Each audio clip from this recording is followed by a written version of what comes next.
एमपीतले जे पेंडोनी आहे किंवा काही भागात महाराष्ट्रातून युरिया मोठ्या प्रमाणात चालल्या, गाड्या चालल्या, त्या कोणता मार्गे चालल्या तोही मी सांगतो। आणि तिकडे त्याची मार्केटमध्ये 700 ते 800 रुपये दराने खुल्या विक्री सुरू आहे आपल्या इथून नेऊ। आणि आपल्या इथल्या शेतकऱ्याला दरदर फिरायला लागून राहिलं।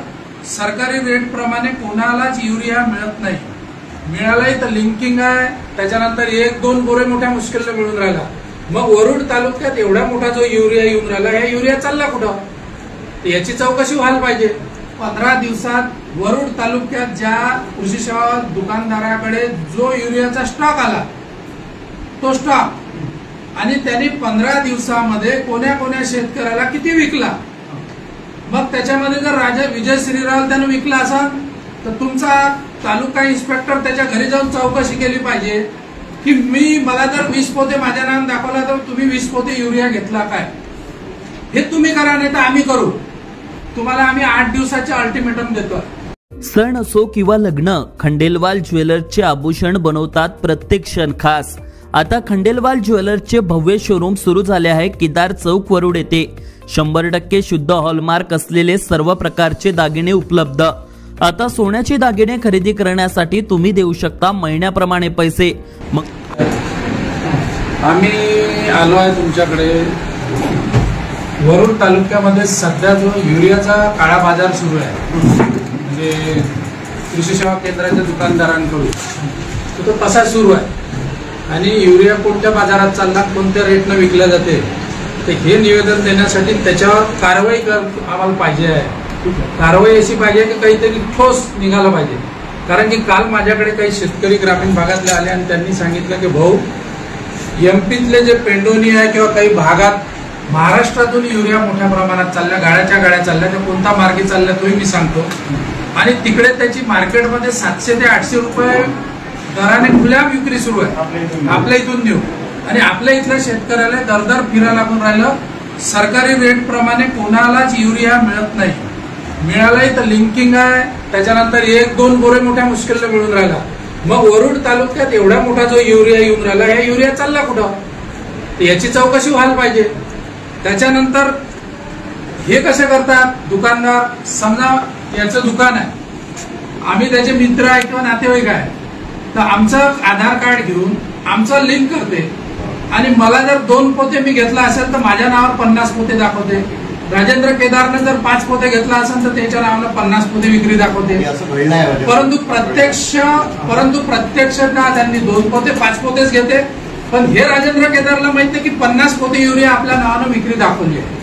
म्हणून आमची अशी मागणी आहे की मला 15 दिवसात वरुड तालुक्यात ज्या कृषी सेवा दुकानदाराकडे जो युरियाचा स्टॉक आला तो स्टॉक, आणि त्यांनी 15 दिवसामध्ये कोण्या शेतकऱ्याला किती विकला, मग त्याच्यामध्ये जर राजा विजय श्रीराव त्यानं विकला असेल तर तुमचा तालुका इन्स्पेक्टर त्याच्या घरी जाऊन चौकशी केली पाहिजे की मला जर 20 पोते माझ्या नावाने दाखवला तर तुम्ही 20 पोते युरिया घेतला काय, हे तुम्ही करा, नाही तर आम्ही करू। आणि ज्या दुकानदाराने केला असेल त्याच्यावर कारवाई झाली पाहिजे।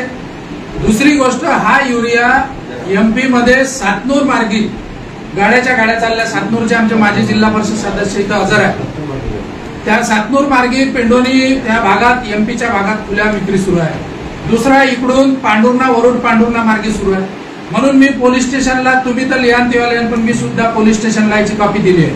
तुम्ही ताबडतोब हे माझं पत्र किंवा तुमचं पत्र लावून तुम्ही पोलीस स्टेशनला हे करा की या रस्त्यावर गस्त घाला, बंदोबस्त करा आणि युरियाच्या गाड्या जप्त करा। त्याच्यानंतर तुम्हाला आम्ही 8 दिवसाचे अल्टिमेटम देतो। 8 दिवसात तुम्ही आम्हाला त्याचा चौकशी अहवाल दिला पाहिजे की ही चौकशी, इतक्या दुकानदाराने एवढा युरिया उचलला आणि ह्या शेतकऱ्याला त्याने विकला। मग आम्ही त्याच्यात तुम्ही तपासला पाहिजे। त्याच्यामध्ये जर रँडमली 50 जणांनी विकले असेल तर त्यांना तुम्ही 25 जणांची चौकशी करा।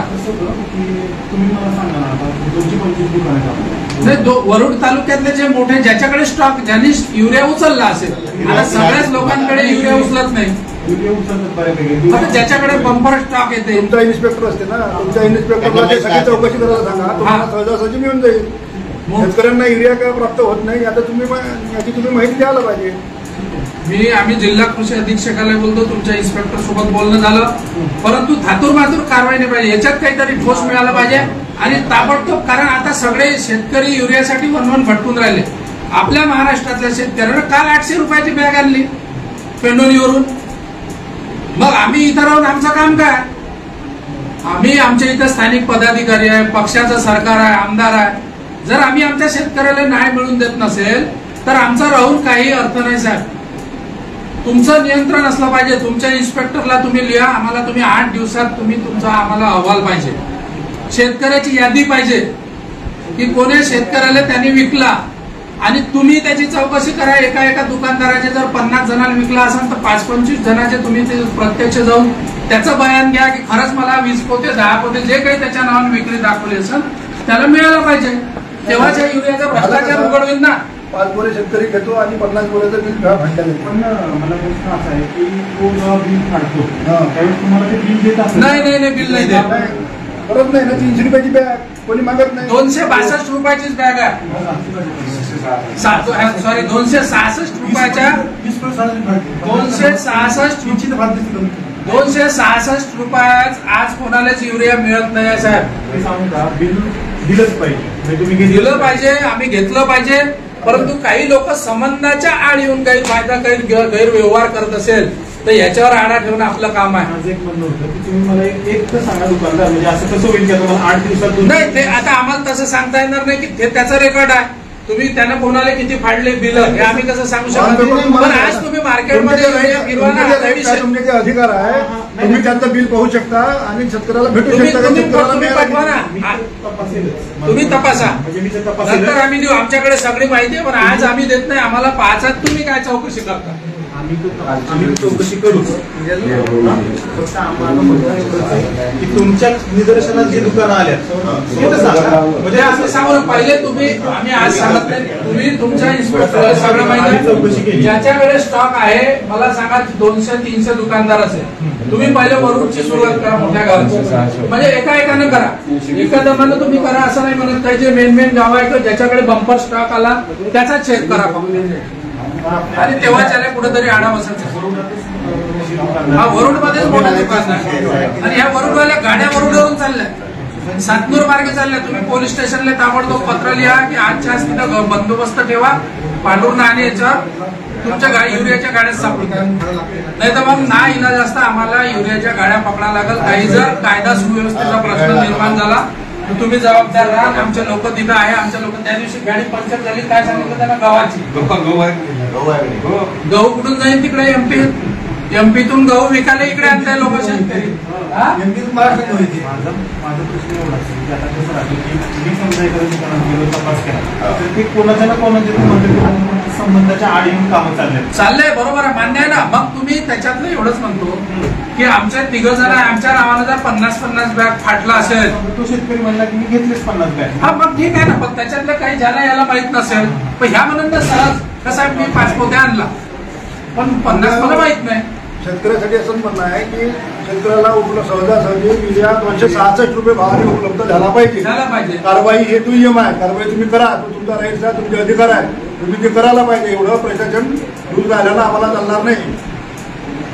तर शेतकऱ्याला न्याय मिळाला पाहिजे. आम्ही शेतकऱ्याला युरिया उपलब्ध नाही होऊन राहिला आणि ही वस्तुस्थिती आहे.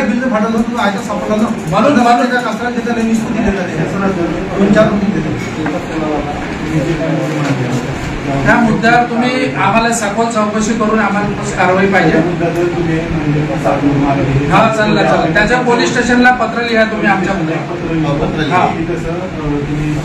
चेकपोस्ट नाही.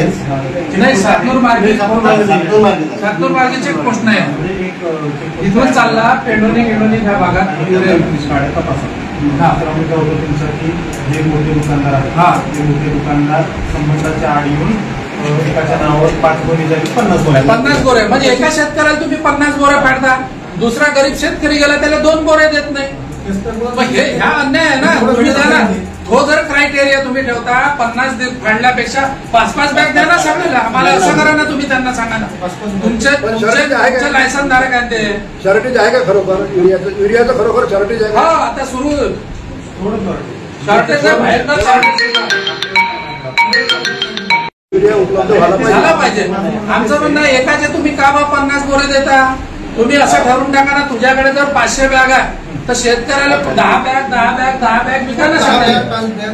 आणि खरोखर 10 बॅगही त्यानं घेतल्या आहे का याची चौकशी पाहिजे.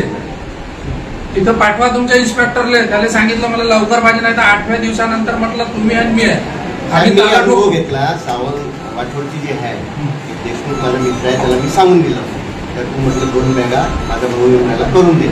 त्यानं काय केलं, त्यालाही दिल्या आणि माझा भाऊ पैसे घेऊन गेला तर माझ्या भावालाही दिल्या. मग म्हटलं 4 बॅगचे पैसे त्यालाही पैसे देऊन दिले, तुम्ही याने पण बिल दोघांना दिलं. मग 2 बॅग वापस केल्या. हे अनुभव मी घेतला. हे असं सुरू आहे. घेतलाय. आम्ही काही पागल नाही तुमच्याकडे. आमच्याकडे अधिकृत माहिती आहे काय भावानं विक्री सुरू आहे. एमपी मध्ये 700-800 रुपये खुल्या मार्केटमध्ये सुरू आहे. कोणत्या मार्गी चालला तुम्हाला इतक्या हिंट दिल्या. आता तुम्ही अधिकारी म्हणून आणि शेतकऱ्याचे प्रतिनिधी म्हणून तुम्ही काम करायचं आहे साहेब. आणि मागणी आणि तुम्ही त्यांना बोलावा, त्यांची मीटिंग लावा, त्यांना सांगा का एका शेतकऱ्याला 50 बॅग देऊ नका, सगळ्यासाठी नियम सारखा ठेवा, 10 बॅग सर्वेला द्या. म्हणजे नंबर ऑफ शेतकरी वाढेल ना, म्हणजे सगळ्याला न्याय मिळेल. नाही खरं म्हणजे सगळ्या शेतकऱ्यांना सहजासहजी युरिया पाहिजे तेवढा उपलब्ध झाला पाहिजे. याच्यासाठी तुम्ही तुमच्या यशवरला पत्र लिहा आणि यांच्याकडे तालुका इन्स्पेक्टर आहे, यांच्याकडे स्पेशल शासनाने नेमलेला माणूस आहे, त्याच्याकडे तेच काम आहे गुण नियंत्रण तपासणी. त्याला तुम्ही उद्या पाठवा आणि 8 दिवसात आम्हाला काय तर लेखी स्वरूपात आम्ही जे मुद्दे मांडले तसा अहवाल आम्हाला प्राप्त झाला पाहिजे. ठीक आहे, धन्यवाद.